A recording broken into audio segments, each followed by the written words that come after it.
Hey there, anime fan. Today I'm looking at Sailor Moon Crystal, Episode 4. The story begins with the arrival of Princess Red Herring from the Kingdom of Fake-Out, and she's got some kind of super secret treasure that the scouts are thinking is the legendary Silver Crystal. But it ain't. And the Dark Kingdom seems to have bought into this BS too, so they've dispatched Nephlite to go get his hands on the mystery treasure. Now Princess Red Herring is throwing a black tie bash, and the Senshi are gate crashing, naturally. So once inside, Usagi ditches her friends to go and... honestly, I have no idea what her plan was. But while working on whatever it is she does, Serena runs into who else? Tuxedo Mask. Meanwhile, Nephlite has gone and possessed Princess Red Herring, and made off with the mystery box, with Sailor Mercury and Sailor Mars in hot pursuit. Of course, the resident Firebrand tries to take out the Nephlite possession stink cloud around Princess Red Herring with a fireball. Too bad setting it on fire isn't the answer to every problem.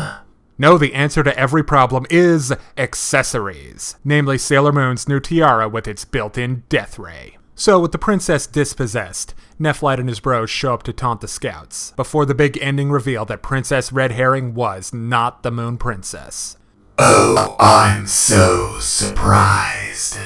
And the episode ends with a Sailor Jupiter cameo. Okay, the biggest event in this episode is Sailor Moon and Tuxedo Mask kinda sorta having a thing, but not really. This time around, the relationship dynamic is different. In the original anime, he was Serena's personal Batman, ready to swoop in and save the day like clockwork. In Crystal, he still sorta is, but he's more like Catwoman. A morally ambiguous, not quite friend, not quite foe. Now let's talk about the bad boys from the Dark Kingdom. They're hanging around more now. Jedi is still alive and kicking, and he joins his evil bros right at the end when they taunt the Sailor Senshi. Oh, and this time they're rocking very stylish white uniforms. Now don't get me wrong, the new look is cool, but it does make me think they look more like a boy band than a sinister military organization. The main antagonist of the episode is Malachite. He's good enough, he comes off as smarter than Jed, who just throws assembly line manufactured monsters at the girls. Malachite sneaks up on his target before assuming direct control. The action scene, If you want to call it that, is abrupt.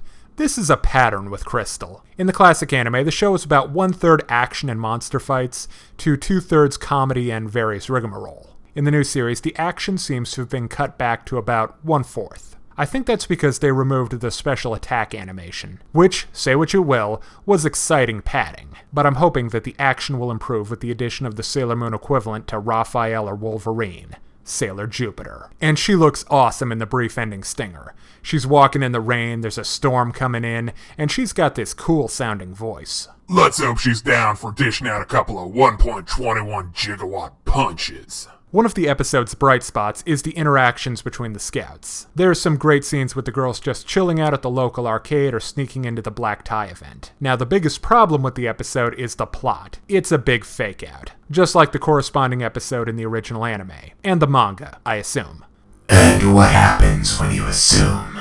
When I assume, I'm making out of you and me. And don't you ever forget it. This whole episode's plot is tied to the mystery of the true identity of the Moon Princess. Now, this plot probably worked a lot better in the original manga when we weren't all familiar with how the Dark Kingdom arc ends, but the simple fact is that most of us watching Crystal are familiar with the original anime. Oh, and Serena is straight up rocking her pretty princess dress right in the opening. I'm not saying that they needed to ditch this idea, but it might have been a good plan to find a new spin on it. Okay, now it's time to break down the good and the bad in Sailor Moon Crystal, Episode 4. On the good side, there are some fun scenes with the girls just hanging out. Tuxedo Mask is more dynamic and mysterious, and the surprise scene with Sailor Jupiter. On the bad side, the action was meh, the plot was contrived, and I don't think you would miss a thing if you missed this episode. So I give Sailor Moon Crystal, Episode 4, a 2.5 out of 5. The next episode should be a lot better. If you're interested in more reviews of anime, movies, TV shows, comic books, or video games,